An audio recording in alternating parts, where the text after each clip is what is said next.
السلام عليكم ورحمة الله وبركاته. متابعينا ومتابعين أران البركات، ازيكم عاملين إيه يا جماعة؟ هنعمل كده فيديو كده صغير، ده يبقى فيديو مقدمة للفيديوهات بحالها. هنتكلم فيه على اللي احنا ايه المنتجات اللي عندنا والأسعار والكلام من ديت والتواصل ازاي، وهنسجل على رقم ايه، ماشي؟ اللي احنا مثلا عايزين نحجز والكلام ده، هنقول لكم أرقام عشان الناس تبقى ايه سهلة في التواصل معانا. طبعا احنا بنطلع سلالات زي ما انتم عارفين، بنطلع بطاريات مستعملة موجود، اعلاف يا جماعه موجود، وما ننساش طبعا التحصين بتاع الدكتور عبد النبي طاحون موجود عندنا، هو الاقوى في مصر. تحصين الدكتور عبد النبي طاحون ما شاء الله عليه، اللي هو بتاع التسمم الدموي. التسمم الدموي يا جماعه، الناس اللي عايزه تحجز ومش عارفه تحجز ومش عارفه تتواصل معانا على الرسائل او التعليقات او الكلام من ده، انا هديكم رقمين، رقم 010 ورقم 012، نقدروا ان احنا نتواصلوا بيه مع بعض، نعرفوا اسعار السلالات ونعرفوا الكلام ده كله. وممكن هتلاقي رساله جايه لك على طول، اول ما تبعت على الواتس هتلاقي رساله جايه لك على طول فيها الاسعار. طبعا معانا رقم 010 15 7 8 5 6 6 5، دي 010. 012 ماشي يا جماعه، يبقى 0 122 99 830 24، اللي هو 012 تاني 0 122 99 830 24، دي رقم 012. اي حد عايز اي حاجه يتواصل معنا على الارقام دي على الواتس، واحنا هنبعت له الاسعار، هنبعت له المكان، كل حاجه، وان شاء الله باذن الله هتكون حاجه كويسه. طبعا لو انت اول نوبه تشوفنا يا جماعه، ما تنساش الاشتراك في القناه او المتابعه على الصفحه عشان يوصل لك كل جديد. دي طبعا اول نوبه نطلب منكم الحاجه ديت، وديت مثلا ايه فضلا منكم وليس امرا، اللي انت تشترك في القناه او تتابع في الصفحه. والسلام عليكم ورحمه الله وبركاته. السلام عليكم ورحمة الله وبركاته، متابعينا ومتابعين أران البركات، يا رب تكونوا بخير. معاكم أخوكم عبد الفتاح. النهارده يا جماعة طبعا هنتكلم على حاجة مهمة جدا، وهي بداية مشروع الأرنب، لأن في ناس كتير خشت في مشروع الأرنب ومجال الأرنب وقالت المشروع ده بيخسر، والمشروع ديت مش بيحقق معايا أي ربح، وناس بتطلع منه وبتفكر إن العيب في المشروع. بصوا يا جماعة، عامة المشاريع كلها، أي مشروع بتيجي تعمله بتلاقي فيه ناس ناجحة في المشروع دي وناس مش ناجحة في المشروع، ناس بتكمل وبتعمل مكسب كويس من المشروع ديت، وناس بتلاقيها ايه رجعت لورا وخلاص. انا ما بتكلمش على مشروع الارنب، انا بتكلم على اي مشروع. هي المشاريع يا جماعه ما الا اداره، ماشي، وسوء الاختيار للحاجه. انت بتختار الحاجه كويسه، بتبتدي بيها شغل كويس، بتهيئ المكان بتاعك، بتبتدي تعمل اداره كويسه، المشروع ان شاء الله باذن الله بيمشي. وفي نفس الوقت تتقي ربنا في الحاجه اللي عندك وفي المعامله مع الناس، ربنا بيبارك لك ايه في شغل. احنا النهارده هنتكلم طبعا، انا عايز ابتدي مشروع الارنب ازاي، ابتدي بمشروع الارنب، ايه الاساسيات اللي ما تخلينيش ارجع تاني لورا واخسر واقول المشروع واحط فلوسي والفلوس تروح مني والكلام من ده. زي اي مشروع، واحد بيخش بمبلغ بيطلع خسران، ممكن يلم وممكن ما يلمش. فاحنا دلوقتي هنتكلم على حاجات اساسيه في مشروع الارنب. انا عايز دلوقتي اشتغل في الارنب، وعايز ربنا يكرمني وانجح واعمل منه ايه فلوس كويسه، اللي هي تعيشني انا وبيتي وانا وعيالي، وما نحتاجش ان انا اشتغل عند حد، ما احتاجش ان انا تاني ارجع تاني من الصفر تاني افكر اعمل مشروع ايه تاني وكلام من ده. احنا هنتكلم النهارده على الحاجات اللي انت لازم تعملها، هتكون ان شاء الله هي الاساسي في مشروع الارنب، وهتكون ان شاء الله لما تعملها هتكون هي ان شاء الله يعني ايه سبب لنجاحك في مشروع الارنب باذن الله، بعد ربنا سبحانه وتعالى وتوفيق ربنا. النهارده يا جماعه، انت عشان تبتدي المشروع ديت لازم تبتدي بحاجات اساسيه في المكان عندك. لازم، ما عادش يا جماعه دلوقتي الحاجه ما عادتش زي زمان. انت كنت مثلا ممكن الارنب دي تاخده تطلقه في الطبيعه، كان الارنب يعيش ومية مية ما فيهوش اي مشكله. دلوقتي الارنب حتى اللي هو في الطبيعه، اللي هو مناعته قويه لانه بيعيش في اجواء مختلفه، بيتعب برضه، يعني بيتعب برضه وبيموت. ما عادش دلوقتي، كان الاول الناس بتربي ارانب على الارض وكانت شغاله حلو، دلوقتي قليل. ما تبصش انت للفيديوهات اللي انت بتشوفها تربيه على الارض كلها ديت، بس ايه حاجات من ايه، من افضل المناظر اللي انت تشوفها كده اللي الواحد بيبقى مصورها، لكن كان الانتاج والكلام من دي ما فيش. في طبعا في العنبرك انت دلوقتي هتبتدي، مالكش دعوه بقى عنبر كبير عنبر صغير، خدت بالك؟ لازم في حاجات تتعمل، يا اما في كبير يا اما في صغير، الحاجات دي لازم تتعمل. احنا يا جماعه دلوقتي قلنا نشتغل في الارنب، اروح عند اوضه اربي فيها، عندي اوضتين، عندي حته مثلا 20 متر 50 متر، الكلام ده كله اربي فيه. لازم يا جماعه في البدايه كده قبل ما نخش على السلاله، لان السلاله دي برضه يعني ايه هي الاساس في المشروع، بس احنا بنقول على توضيب المكان قبل ما نفكر نروح نشتري ارنب. انا لازم اوضب المكان بتاعي يا جماعه، ما بنقولكش بقى روح هات له مهندس يعمله لك، لا، انت بايدك انت هتوضبه على قد ما تقدر، اللي انت تمنع عنه درجات الحراره اللي هي مرتفعه تخش جواه وتسخن العنبر، او درجه البروده اللي هي في الشتاء تبقى العنبر متسلط في الساعه اللي هي تخليه يبقى متلج وما ينفعش فيه في الشتاء برضه. لان زي ما احنا برضه من الناس بتفكر ايه الصيف بس هو اللي فيه مشاكل، لا الصيف فيها في مشاكل، والشتاء فيها في برضه في الشتاء مشاكل بسبب الساعه، وبتحصل معاك كوليستيريديا وحاجات كتير بتحصل معاك بسبب ايه الساعه. طبعا انت دلوقتي عندك اوضه هتعملها اوضتين زي ما احنا قلنا اي مساحه. هتبتدي يا جماعه اول حاجه اعملها في المكان دي، اشوف المكان دي متهيأ لتربيه الارنب ولا لا، كارتفاع السقف، كمثلا الارضيات، كالكلام ده كله، كالحيطان، الكلام ده في اي تعديل في السقف. السقف واطي ممكن نعليه شويه، السقف مش واطي خلاص تمام. طيب نعمل ايه؟ نيجي ماسك مثلا الجدران دي، لو الجدران دي بيضرب فيها شمس من بره احاول ان انا اضلل على الجدار دي باي وسيله انت بقى عندك. انا مش هقول لك مثلا تروح تجيب له تندة وتركبه عليه، لا، باي وسيله. ممكن تجيب شويه حطب، تعمل تندة صاج مثلا كده تطلع عن الجدار مثلا متر، اللي هي تخلي الضل يضلل على الجراء واخذه يا جماعه الجدار، ما يخليش ايه الشمس تضرب فيه. ادي دي بالنسبه لايه للشمس، يعني كده ايه منعت الشمس اللي هي تضرب في الجدران تسخن لي المكان جوه. طيب عندي مثلا الاوضه ديت معموله بالصاج، ممكن احط عليها اي عازل، حطب، قش، اي حاجه تعزل درجه الحراره اللي بتضرب في الصاج وايه وتسخن المكان عندي. عندي مثلا اللهم صل على سيدنا محمد اخرام في الحيطه مش عارف ايه احاول اسدها. عندي مثلا اللهم صل على سيدنا محمد مثلا ايه الباب بتاعي مش متظبط بتاع العنبر، ابتدي اظبط الباب، اظبطه عشان ما يخشش منه هواء على على الارنب مباشره يتعب ايه ده. يبقى انا كده قفلت مكاني، منعت الحر يضرب في السقف، يضرب في اي في الحيطان، يسخن المكان. طب اعمل ايه تاني؟ هنيجي مثلا يا جماعه في الشتاء برضه اشوف لو حاولت مثلا اعرف احط اي حاجه على الجدار ديت، مثلا اعزم منه الساعه، خدت بالك؟ يعني مثلا شويه حطب ذره مثلا ممكن اوقفهم على الجدار.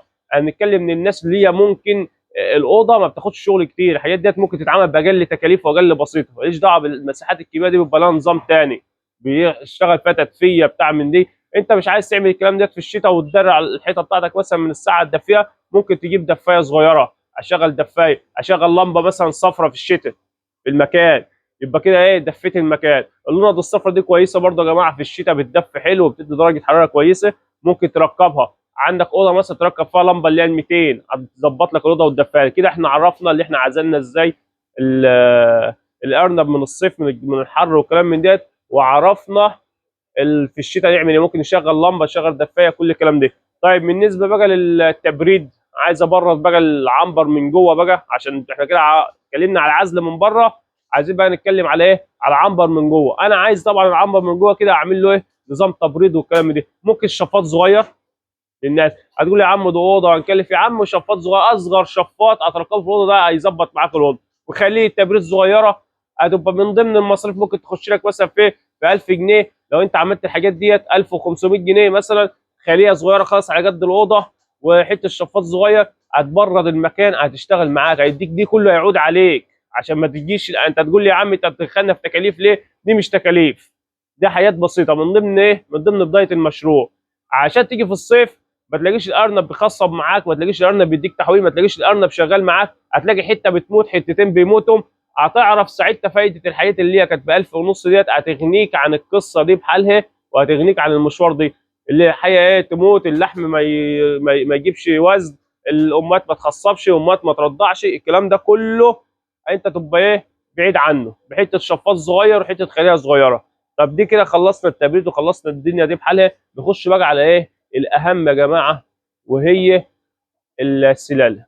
السلاله دي لها عامل اساسي يا جماعه. انا مش هنكلف نفسي واروح اجيب بطاريات واعمل خلايا التبريد والكلام من ده كله، واجيب شفاط واجيب شفاط واروح اجيب سلاله تعبانه. سلاله تعبانه، انا عايز سلاله تديني تحويل لحم، سلاله تديني عدد مواليد كتير، عايز سلاله تخصب معايا على طول، سلاله تكون صحتها كويسه، مناعتها كويسه، الاصابات فيها قليله، تديني انتاج بمعنى الكلمه. يبقى انا كده يا جماعه يبقى انا كده ايه خلاص مش ناقصني حاجه. لما جبت سلاله اعوض انا بقى المصاريف اللي انا صرفتها دي بحالها. ما تروحش تجيب لي ارنب بلدي وارنب 3 كيلو وتقول لي الام ده تديني انتاج، الام دي مش هتديك انتاج، الام ده هتضيعك، والله هتضيعك. زي اي حاجه فيها سلالات، زي المواشي ما فيها سلالات، الطيور فيها سلالات، الاغنام فيها سلالات، هي الارنب نفس القصه. لازم تجيب حاجه سلاله كويسه تديك تحويل لحم عشان تشتغل معاك. طيب جبت السلاله الكويسه، جبت كره محترمه، امهات محترمه اشتغلت بيها. هنا بقى نيجي نتكلم بقى على ايه؟ على دور التحصين. لازم احصن، ماشي، ما يروحش يجيب سلاله خلاص، لا اجيب تحصين محترم بتاع الدكتور عبد النبي طاحون، احصن منه اللي هو التسمم الدموي. عايز تحصن بكتيريا ديت حقيقه، في ناس كتير ما بتحصنش وفي ناس بتحصن، دي حقيقه ترجع ليه؟ للاراء، يعني كل واحد براحته. لكن التحصين التسمم الدموي دي حقيقه اكيد اكيد اكيد. هنحصن، هنبتدي مثلا نشتغل على الارنب بشويه فيتامينات، هنبتدي نشتغل مثلا مطهرات، نطهر كويس عندي في المكان. ساعتها لما تيجي انت المشوار ديت هتكلمني، هتكلم اي حد غير، هيقول لك المطهرات اللي انت عايزها، هيقول لك على انواع الادويه اللي انت عايزها، الكلام ده كله. بس كل حاجه لما ايه، واحده واحده كده، لما انت تخش في المشوار في المشروع. طبعا انت كده جبت تحصيلاتك كويسه، السلاله كويسه، مفيش اي مشكله. هنبتدي بقى هنا بقى الاداره بقى، نبقى راجل بقى كده واعي بقى، نبقى راجل مثلا ايه، عيني في وسط راسي كده، عارف الارنب دي ابص له كده، يعني ايه ما اروحش اخش احط اكل وخلاص، لا ابص في الارانب، افرز الارانب، ما تمسكش في الارانب كتير، بس افرز كده الارنب وانت ماشي بعينك حتى، يعني بعينك كده هتفرز، شوف الارنب ده وقفته ايه، تبتدي تتعلم الارنب دي الوقفه بتاعته دي كده مرتاح، الارنب دي كده نايم مرتاح، طب الارنب دي تعبان ولا مش تعبان؟ لان في بعض الناس يا جماعه بيجي بياخدوا اول نوبه الارنب بيتعب يوم هما ما بيحسوش بيه، والتاني ما بيحسوش بيه، التالت الارنب بيديك مؤشر في اول يوم اللي انت تقدر تعالجه يستجيب مع العلاج. طب انت بتسيبه 3 4 ايام لما تلاقيه قطع اكل وتلاقيه كش، الاخر انت في الاخر بعد ال 4 ايام اكتشفت اللي هو تعبان، بيكون ايه؟ الاوان فات، في اللي بيتعالج وفي اللي ما بيقدرش يعالج، بيقول لك الام ماتت مني، مش عارف اللي مات مني بسبب اللي انت ما خدتش بالك منه. فانا عايزك تبقى ماشي كده، تشوف تاخد بالك من سلوك الارنب. يعني اسلوب الارنب ده يا جماعه صنعه لوحده، اللي انت تشوف اسلوب الارنب دي كده اسلوبه كويس 100 100 ما فيهوش اي حاجه، يبقى الارنب دي كده سليم. اتعلمت اسلوب الارنب وحركته وكشاشان ومش عارف ايه وكل الكلام ده، تعرف الارنب دي هيتعب منك ولا مش هيتعب، الارنب دي تعبان وهتلحقه في الاول ولا لا. دي بالنسبه لايه؟ للاداره.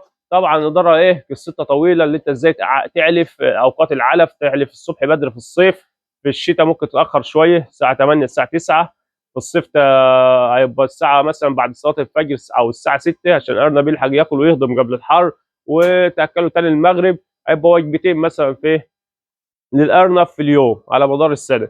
طيب بالنسبه اللهم صل على سيدنا محمد، البطاريات والكلام من دي، انت مثلا ممكن تروح تشتري بطاريات في المستعمل وفي الجديد، دي حسب الايه الحاله الماديه بتاعتك.